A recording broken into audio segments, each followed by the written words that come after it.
Hello everyone, welcome back to online study on. आज हम इस वीडियो में लेकर आए हैं बिहार करंट अफेयर्स का सेट नंबर 8 और उम्मीद है कि इससे पहले कि आपने बाकी के सेट्स को ज़रूर देख लिया होगा। नहीं भी देखें तो कोई बात नहीं, प्लेलिस्ट चेक कर लीजिएगा, वहाँ पे आपको सारी वीडियो मिल जाएगी। तो चलिए इस वीडियो को शुरू करते हैं और आपको इस वीडियो के एंड में कुछ MCQ भी देखने को मिलेगा जो कि काफ़ी इंपॉर्टेंट है, तो एंड तक वीडियो के साथ ज़रूर बने रहें। तो सबसे पहला प्रश्न ये है कि ड्राई हॉर्टिकल्चर या फिर शुष्क बागवानी जो स्कीम है वो किस राज्य में स्टार्ट किया गया।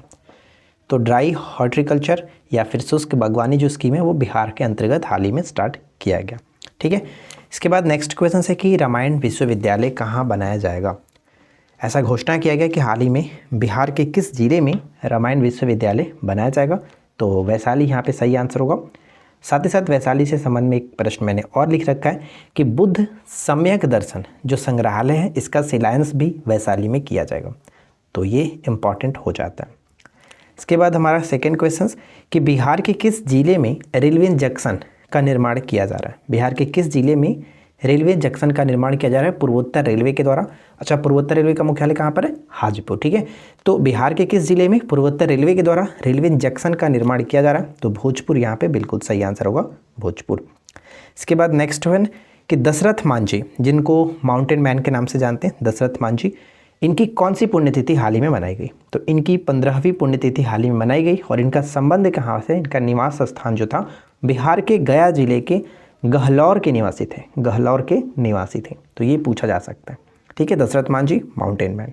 इसके बाद अगला प्रश्न कि बिहार के नए उद्योग मंत्री कौन है। बिहार के नए उद्योग मंत्री कौन है। तो समीर कुमार महासेठ, समीर कुमार महासेठ। इससे पहले कौन थे? इससे पहले जो कि शहनवाज हुसैन थे, ये ध्यान रखेंगे। अगला प्रश्न हमारा बनता है कि बाल साहित्य पुरस्कार 2022 किसको मिला। बाल साहित्य पुरस्कार 2022 किसको मिला। तो जफ़र कमाली, जो कि सिवान से संबंध रखते हैं, जफ़र कमाली को। और इनकी जो कविता संग्रह है, इनकी कविता संग्रह हौसलों की उड़ान के लिए, जो कि भाषा की बात करें तो उर्दू भाषा में, ठीक है, उर्दू भाषा के लिए इनको ये दिया गया था। जफ़र कमाली सिवान के हैं, हौसलों की उड़ान के लिए बाल साहित्य पुरस्कार 2022 मिला हुआ है। ठीक है, आगे बढ़ सकते हैं। इसके बाद हमारा यहाँ पे अगला प्रश्न ये कि दुर्लभ प्रजाति की एटलस मॉथ, जो कि तितली, एटलस मॉथ तितली कहाँ पर देखी गई है। दुर्लभ प्रजाति की एटलस मॉथ तितली देखी गई है पश्चिमी चंपारण में, पश्चिमी चंपारण। और साथ ही साथ टेक्सटाइल पार्क बनाने की जो घोषणा की गई थी वो भी आपका पश्चिमी चंपारण में ही किया गया था। ठीक है, इसके बाद हमारा अगला प्रश्न देखते हैं।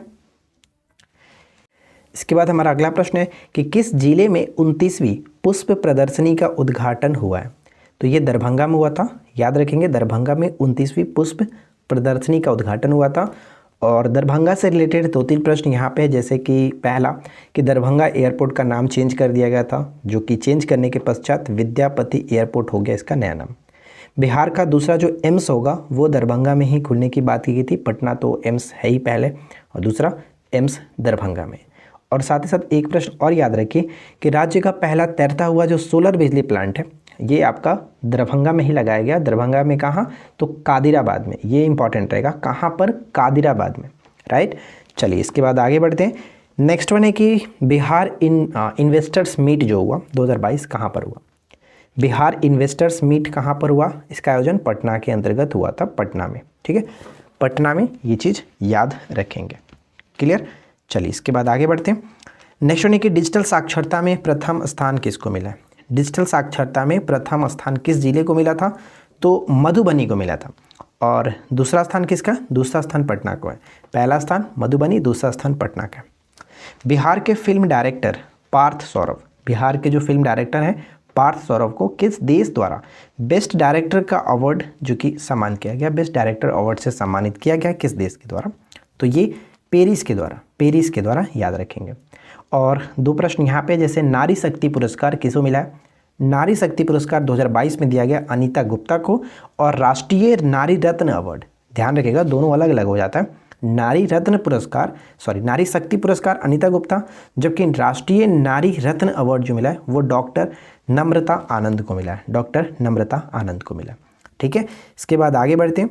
रघुनाथपुर रेलवे स्टेशन जो कि बक्सर जिले में पड़ता है, रघुनाथपुर रेलवे स्टेशन है वो बक्सर जिले में, इसका नया नाम क्या होगा? नाम बदल दिया गया, इसका नया नाम बाबा ब्रह्मेश्वर नाथ रेलवे स्टेशन होगा, बाबा ब्रह्मेश्वर नाथ रेलवे स्टेशन। ठीक है, चलिए इसके बाद आगे बढ़ते हैं और अगला प्रश्न देखिए। नेक्स्ट क्वेश्चंस कि बिहार कला दिवस कब मनाया जाता है। बिहार कला दिवस कब मनाते हैं, तो 18 अक्टूबर को मनाते हैं बिहार कला दिवस। अच्छा, 18 अक्टूबर को अगर हम एक और चीज़ देखें तो इसकी स्थापना क्या हुई थी। एनजीटी की स्थापना 18 अक्टूबर को ही हुआ था, 18 अक्टूबर 2010 को हुआ था। एनजीटी यानी नेशनल ग्रीन ट्रिब्यूनल की स्थापना 18 अक्टूबर को ही हुआ था। मेडिकल कचरा उपचार केंद्र, मेडिकल कचरा उपचार केंद्र कहाँ पर जो कि बनाया जा रहा है, तो भोजपुर और मधेपुरा में बनाया जा रहा है। बक्सर में ये पहले से मौजूद है, लेकिन 2 नए ज़िलों में भी इसका निर्माण किया जा रहा है, भोजपुर और मधेपुरा। ठीक है, भोजपुर और मधेपुरा। आगे बढ़ते हैं। अगला प्रश्न है कि बिहार की मिथिला मंजूषा कला की पेंटिंग्स को किस प्रसिद्ध साड़ी पर उकेरा जाएगा। बिहार की मिथिला मंजूषा कला की पेंटिंग्स को किस प्रसिद्ध साड़ी पर उकेरा जाएगा, तो ये भागलपुरी साड़ी पर उकेरा जाएगा, भागलपुरी साड़ी पर। ठीक है। अच्छा, भागलपुर से कल क्वेश्चंस मैंने कराया था, जैसे तालाब की पानी की जांच के लिए नोडल लैब बनाया जाएगा, कहाँ पर, भागलपुर में ही, भागलपुर में ही बनाया जाएगा, इसको याद रखेंगे। अगला प्रश्न कि जल जीवन हरियाली योजना के लक्ष्यों को पूरा करने के लिए, जल जीवन हरियाली के लक्ष्यों को पूरा करने के लिए कौन सी संस्था 158 करोड़ की राशि प्रदान करेगी। कौन सी जो संस्था है वो 158 करोड़ की राशि प्रदान करेगी, तो नाबार्ड करेगा, नाबार्ड प्रदान करेगा जल जीवन हरियाली योजना के लक्ष्यों को प्राप्त करने के लिए। राइट। नेक्स्ट वन कि किस जिले में जयप्रकाश नारायण की 14 फीट ऊंची प्रतिमा का अनावरण किया गया। हाल ही में जयप्रकाश नारायण जी की 14 फीट ऊंची प्रतिमा का अनावरण किया गया, कहाँ पर, सारण में। सारण में किसके द्वारा, तो गृह मंत्री अमित शाह के द्वारा, गृह मंत्री अमित शाह के द्वारा किया गया था। देखिए, बिहार सरकार के 2 लक्ष्य यहाँ पे मैंने लिख रखा है। 100% साक्षरता का लक्ष्य, 100% साक्षरता का लक्ष्य 2030 तक। सबसे पहले हम लोग यही उम्मीद करेंगे कि 2030 तक कम से कम तो जो सबसे नीचे है हमारा लिटरेसी रेट वो ऊपर आ सके, कम से कम एवरेज तक तो आ सके, भारत का एवरेज के ऊपर आ सके। 100% हमें नहीं चाहिए भाई, पहले ऊपर तो आए। ठीक है, 2030 तक ये लक्ष्य रखा गया, और साथ ही साथ 2030 तक ही एड्स और हेपेटाइटिस को समाप्त करने का लक्ष्य, एड्स और हेपेटाइटिस को समाप्त करने का लक्ष्य भी 2030 तक ही रखा गया, इसको भी याद रखेंगे। ठीक है, 2030 तक। तो ये दोनों इंपॉर्टेंट रहेगा, बहुत ज़्यादा इंपॉर्टेंट है, इसको याद रखेंगे। अगला प्रश्न है कि केंद्र सरकार ने किस राज्य की तर्ज पर सभी राज्यों में स्मार्ट प्रीपेड मीटर मॉडल अपनाने को कहा है। किस राज्य की तर्ज पर, तो ये बिहार के तर्ज पर, बिहार में जो स्मार्ट प्रीपेड मीटर अभी लगाया जा रहा है ये काफ़ी मतलब अच्छा है। केंद्र सरकार इसको अपनाएगा, अलग अलग राज्यों में इसी के तर्ज पर लगाने की बात कही जा रही है, तो यहाँ पे बिहार बिल्कुल सही आंसर बन जाता है। ठीक है, उम्मीद करते हैं कि आप लोग को आज का ये वीडियोस अच्छा लगा होगा। चलिए अब इसके बाद बात करते हैं हम लोग MCQ के बारे में, तो वीडियो के साथ एंड तक बने रहिए। वीडियो पसंद है तो लाइक एंड शेयर जरूर करिएगा, चैनल पर पहली बार है सब्सक्राइब कर लीजिएगा। देखिए, सबसे पहला प्रश्न ये कह रहा है कि बिहार का पहला ट्रैफिक पार्क कहाँ बनेगा। बिहार का पहला ट्रैफिक पार्क जो है वो कहाँ बनाने की घोषणा की गई थी, तो इस प्रश्न का सही आंसर बन जाएगा ऑप्शन ए, पटना के अंतर्गत बिहार का पहला ट्रैफिक पार्क बनाने की घोषणा की गई है। इसके बाद सेकेंड क्वेश्चन है कि श्री तारकेश्वर प्रसाद ने 12 जून 2022 को सूफी महोत्सव का उद्घाटन कहाँ पर किया था। सूफी महोत्सव का उद्घाटन कहाँ पर किया गया था श्री तारकेश्वर प्रसाद जी के द्वारा 12 जून 2022 को। तो अगर आपने इसका राइट आंसर ऑप्शन सी को टिक किया है तो आपका सही आंसर बिल्कुल सही है। ठीक है, यानी कि पटना यहाँ पे करेक्ट आंसर बनेगा। इसके बाद हमारा सेकेंड क्वेश्चन बनता है कि कम बीजों वाली एलर्जी से मुक्त सबौर कृष्णकली जो बाज़ार में जल्द उपलब्ध होगा, यह एक प्रकार का क्या होगा। ये एक प्रकार का क्या है, तो ध्यान रखेंगे ये एक प्रकार का बैंगन है। ठीक है, बैंगन है। ये सभी प्रश्न आपको कहाँ मिलेगा, तो जो मैंने आपको जनवरी से लेकर के सितंबर तक का 700 प्लस क्वेश्चंस का PDF दिया था, उसमें आप देख लीजिएगा। क्लास भी हमारे चैनल पे उपलब्ध है, तो पार्ट बाय पार्ट करके मैंने कराया था, तो आप जा करके सारी वीडियोस को देख लीजिए, ये सभी क्वेश्चंस आपका कवर हो जाएगा। PDF के लिए आप हमारे जो कि टेलीग्राम भी चेक कर सकते हैं, और जो लोग पेड में जुड़े हुए तो वहाँ पे आपको मिल ही जाएगा, कोई प्रॉब्लम नहीं है। इसके बाद अगला प्रश्न है कि मनरेगा के तहत एक दिन में सबसे अधिक श्रमिकों को काम मिलने का रिकॉर्ड किस राज्य में बना है। एक दिन में सबसे अधिक श्रमिकों को काम मिलने का रिकॉर्ड किस राज्य में बना है, तो ऑब्वियसली यहाँ पे सही आंसर क्या होगा, बिहार। ठीक है, बिहार बिल्कुल सही आंसर बन जाता है। अच्छा, मनरेगा की जब बात कर रहे हैं तो मैं आपको मनरेगा से रिलेटेड कुछ क्वेश्चंस बताया था कि मनरेगा के तहत 2 करोड़ पौधारोपण करने का लक्ष्य कब तक रखा गया था, तो 2023 तक का लक्ष्य रखा गया, मैंने मनरेगा के तहत बताया था। ठीक है, तो ये चीज़ याद रखिएगा। इसके बाद है लखनदेई जो नदी है बिहार के किस ज़िले में बहती है। लखनदेई नदी जो है बिहार के किस ज़िले में बहती है, तो सही आंसर ऑप्शन बी को टिक करेंगे, सीतामढ़ी। ठीक है, सीतामढ़ी यहाँ पे बिल्कुल सही आंसर है, लखनदेई नदी सीतामढ़ी। क्वेश्चन नंबर 6 है कि बिहार के किस जिले में गार्जियन ऑफ चंपारण अभियान, गार्जियन ऑफ चंपारण अभियान शुरू किया गया। गार्जियन ऑफ चंपारण अभियान शुरू किया गया कहाँ पे, तो इस प्रश्न का राइट आंसर किसे टिक करेंगे, ऑप्शन ए पूर्वी चंपारण। ठीक है, पूर्वी चंपारण बिल्कुल सही आंसर बनेगा।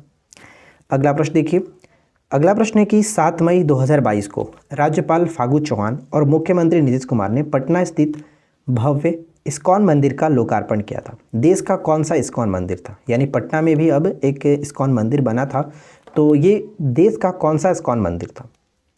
अलग अलग शहरों में स्थित है इस्कॉन मंदिर, तो ये देश का 60वां था। ठीक है, देश का 60वां इस्कॉन मंदिर था, इसको याद रखिएगा। आगे बढ़ने से पहले बस एक ही रिक्वेस्ट है कि यार वीडियो को लाइक नहीं किया तो लाइक कर दो, और चैनल को सब्सक्राइब नहीं किए आप तो प्लीज़ सब्सक्राइब करके नोटिफिकेशन बेल आइकन को ऑल पे सेट कर लीजिए, ताकि सभी वीडियो की नोटिफिकेशन आपको मिलती रहे। ठीक है ना, चलिए अब बात करते हैं अगले प्रश्न की। देश का दूसरा और बिहार का पहला वानिकी कॉलेज कहाँ बनेगा, बताइए। देश का दूसरा और बिहार का पहला वानिकी कॉलेज कहाँ बनेगा, तो यहाँ पे हमारा सही आंसर बन जाता है जो कि ऑप्शन सी मुंगेर। ठीक है, बिहार का पहला वानिकी कॉलेज मुंगेर के अंतर्गत, सही आंसर हो जाएगा ऑप्शन सी, राइट। अच्छा क्वेश्चन है कि देश का सबसे बड़ा फूड पार्क कहाँ बनेगा। देश का सबसे बड़ा फूड पार्क कहाँ बनेगा, तो हमने इसको पढ़ा था मुजफ्फरपुर के मोतीपुर जो है वहाँ पे, मुजफ्फरपुर के मोतीपुर में देश का सबसे बड़ा फूड पार्क बनेगा, राइट आंसर हो जाएगा ऑप्शन ई। नेक्स्ट वन है कि बिहार का सकल राज्य घरेलू उत्पाद में यानी जीडीपी में प्राथमिक क्षेत्र का कितना प्रतिशत हिस्सा है। प्राथमिक क्षेत्र का कितना प्रतिशत हिस्सा है। आगे बढ़ने से पहले मैं आपसे एक छोटा सा राय लेना चाहता हूँ। जो मैंने आपको बिहार सर्वे कराया था पहले, मैं सोच रहा था उस वीडियो को फिर से अपलोड कर दूँ। जो लोग पहले देख चुके हैं वो तो सभी लोग को याद ही था, लेकिन फिर से एक बार रिवीजन ज़रूरी है। तो मैं सोच रहा हूँ जो वीडियो मैंने अपलोड किया था उस वीडियो को फिर से एक बार अपलोड कर दूँ, ताकि आप लोग रिवीजन्स कर सको। ये इंपॉर्टेंट है, क्योंकि अब भी जो एग्ज़ाम्स 12 फरवरी को होने वाला, तो इसमें आपका नया सर्वे तो आएगा नहीं। जब भी सर्वे आएगा तो फरवरी के बाद ही आएगा। तो ये बात तो फिक्स है कि जो भी एग्ज़ाम्स में क्वेश्चंस यहाँ से पूछे जाएंगे, जो डेफिनेटली पूछा जाएगा ही, तो इसी से पूछा जाएगा, यानी जो पहले आपका हुआ है 2022 में उसी से पूछा जाएगा।